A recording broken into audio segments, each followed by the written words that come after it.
Well, we're really excited. We're at the OAA State Convention for 2015, and my name is Maggie Beckmeyer, and I am so excited to introduce to you Kevin Wendt, who is our 2015 inductee into the Hall of Fame. Congratulations, Kevin.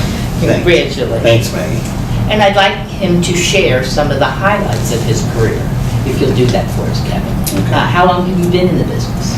I've been in the business just a little over 30 years. Kind of got my start at an FFA instructor when I was in high school that gave me a chance to actually sell an item at our FFA convention, the flowers and the shrubs, and that's kind of how I got my start. But really, when I was about 9 years old, my dad took me to a livestock auction. I heard Merlin Woodruff, and I was hooked on the business ever since then. Does that to you? Huh? Yes, exactly right. Exactly right. What was your profession or vocation before that, Kevin? I graduated from Ohio State with a degree in animal science, and always had a dream of being a field representative and traveling working for one of the livestock breeds, and always wanted to be an auctioneer. That's what I wanted to do. Wanted to sell livestock. I've been fortunate enough to sell equipment and land and a few other things as well. But that's kind of my background and training was really in animal science and ag business. Wow. Yep. So how did you suddenly start being an auctioneer? You know, I guess I caught the bug, you know, at an early age. We used to go to a lot of livestock auctions, my dad and my brother, and it's just something I was very passionate about, always wanted to do. You know, I'd go out behind the barn and kind of practice the chant and so forth, and just, I guess, been fortunate enough, you know, to be able to have the kind of career that I wanted, to not have to punch a time clock or do anything like that, and be able to, you know, help other people sell, and it's just been a great career for me. Is your family involved with you? They are to some extent. I'm a first-generation auctioneer, so my father was not in the business.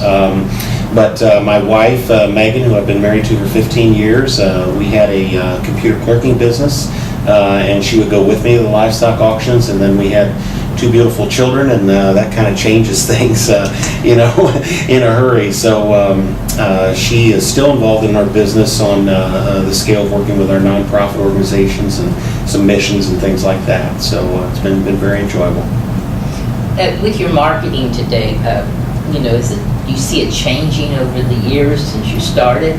Can you give us some background on the changes you see? You know, there's been several. You know, when I first started, when I went to Reppert's Auction School in 1986, if they would have told me that I would be selling animals on the World Wide Web via the internet, I would have thought, what's the internet? You know, and so from a marketing standpoint, you know, the ability to do things in real time, to do it fast, to reach the masses of people, you know, is certainly a great thing for our business. But the bottom line is it still comes down to the people.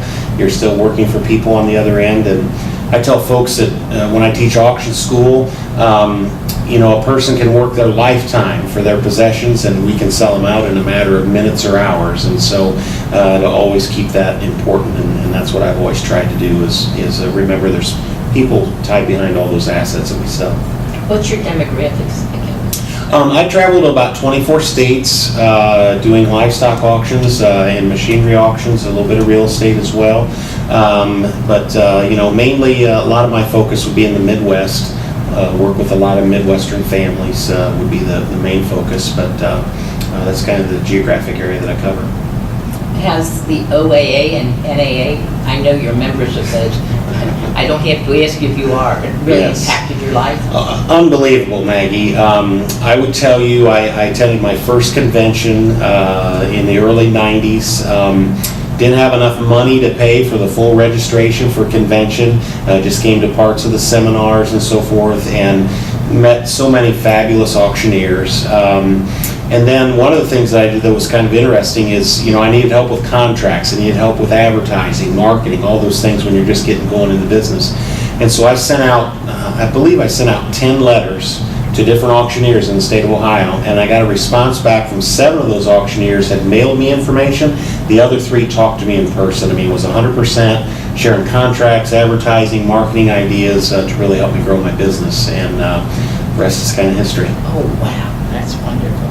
How do you feel about mandatory education, Kevin? Mandatory, I would tell you that I'm definitely a believer in education. I think it's extremely important as we continue, especially as the ebbs and flows of the internet and marketing and so on and so forth. So I'm definitely a proponent of education. I'm licensed in several states. Several other states, have mandatory education. Does it cut into our business time? Yes, it does a little bit, but I still believe that every time you're out with other professionals, you can learn something that you can apply to your business, and so I think it's very important. What offices have you held with the OAA and Yes. the NAA? Yes, in the OAA, I got involved in 1993. Ned Gregg and Steve Andrews, two Hall of Famers, encouraged me to run for office, so I started out as a district director back when we had districts, and served 2 terms there, and then went through the chairs of offices as vice president, president-elect president, and as you well know, past president. You still have some duties there that are involved, serving on the board, and so was very much involved with the association, pretty heavy for about 13 years. The public knows auctioneers as chanters. I'm sure every time you tell anyone you're an auctioneer, they say, "Can you talk fast? Can we hear your chant?" That's Right. all they know.